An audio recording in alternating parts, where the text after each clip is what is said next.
The nightmare that happened on Kairaba Avenue. Boy, oh boy, oh boy. This is not good.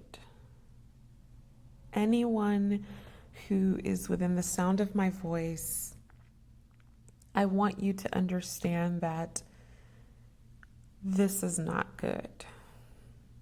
I listened to the video of the Bag family detailing their experience on Kairaba Avenue, and I have to tell you, I don't have a good feeling about the outcome.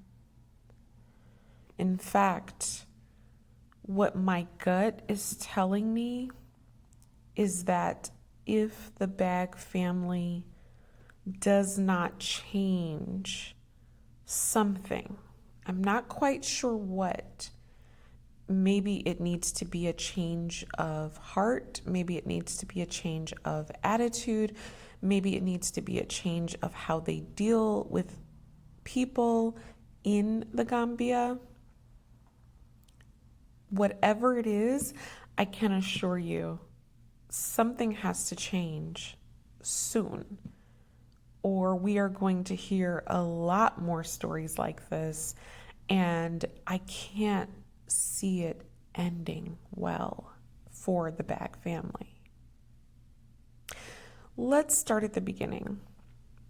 I'm going to drop the link to the video below, and you can watch the live with all the details straight from the mouths of the Bags themselves. So I will just give you a very brief synopsis of what happened. According to the Bag family, on their live, they were in a store talking to a subscriber. Rick was not wearing a face mask. A gentleman who it was implied that he was from the continent, but not necessarily Gambia. So perhaps he was Nigerian, is what I would guess, because they made multiple references to his location being just a few hours away, or perhaps Senegalese. Anywho, a gentleman who was also from the continent tells Rick, the father of Bag, to put his mask on. And the way that they described it was that the man was very demanding. He was very condescending, authoritative. It wasn't a request like, hey man, can you put your mask on? It was like, put your mask on, do it now, very aggressive. Rick says he didn't take kindly to this, so an argument ensued. The argument ensued, and a lot of things happened in between the argument and what came later, but ultimately a physical altercation occurred. Rick's wife says that the gentleman was yelling at her and he was like trying to slap her camera out of her hand or her phone out of her hand. And that kind of raised questions for me, because I want to know, if you all film so much, then where is the filming of this incident? That's the first question. Where is the tape? Because they film pretty much every day. They vlog their lives to share with all of us. So I'm just curious, the one time that something like this happens, all of a sudden there's no film anywhere to be found. So that's a question. I'm not saying it is or it isn't. I'm saying we don't see any film thus far of the incident. So she says the man tried to slap her phone out of her hand, slap her camera out of her hand. And then she kept saying that he attempted to raise her dress and he wanted to lift up her dress. So at this point, Rick, like any husband would, intervenes and, you know, physically punches the guy from what he said. And a fight ensued. It all ended up at the police station. They needed interpreters.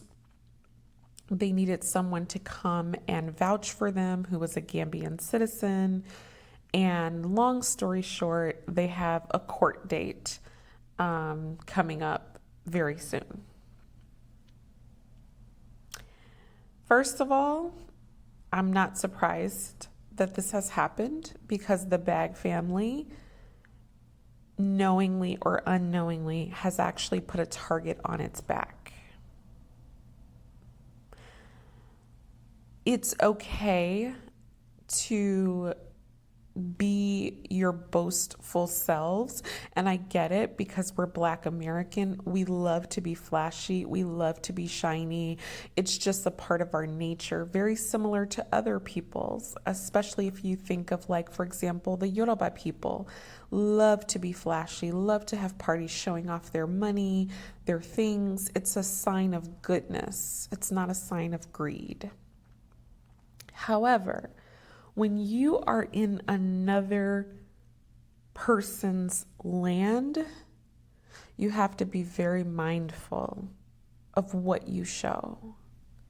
Because now, what it looks like to me, and I could be wrong, and I hope I'm wrong, but what it looks like to me is that some people have been making phone calls from the UK to the Gambia. And they're saying things like, I want them out of here. Get them out of here. Start something with them. Get them arrested. This sounds like purposeful agitation.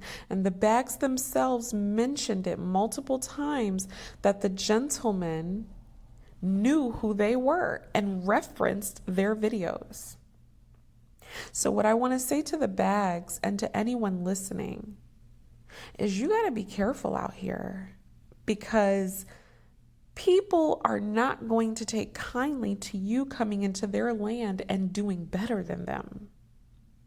Jealousy, envy, hatred, xenophobia, these things are real. And that's why I want to tell Black people in America, Pan-Africanism is a lie. It is a failed ideology. I am all for going back to Africa and building up your heaven on earth and, eating from the palm trees and relaxing by the beautiful waters. I am all for that. I want to do that one day, maybe the Caribbean. But please don't let that fool you into thinking that every group likes you, that every group welcomes you, or that every group even sees you as one of them.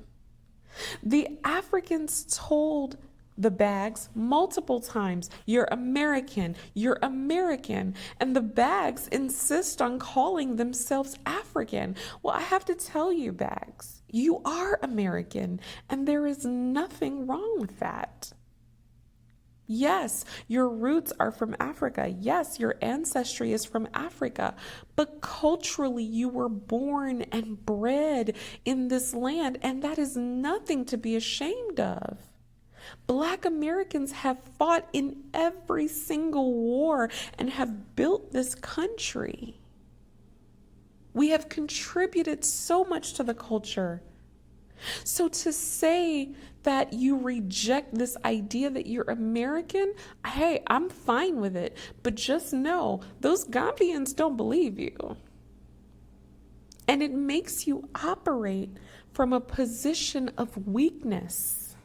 Because instead of being able to say, yeah, I'm American and I've got the, American power behind me, or I've got certain rights behind me and I can call the American embassy, instead of that, you're being treated as a foreigner on your own soil. So my tip to the Bags, re-strategize, rethink, recoup. Let me know what you think.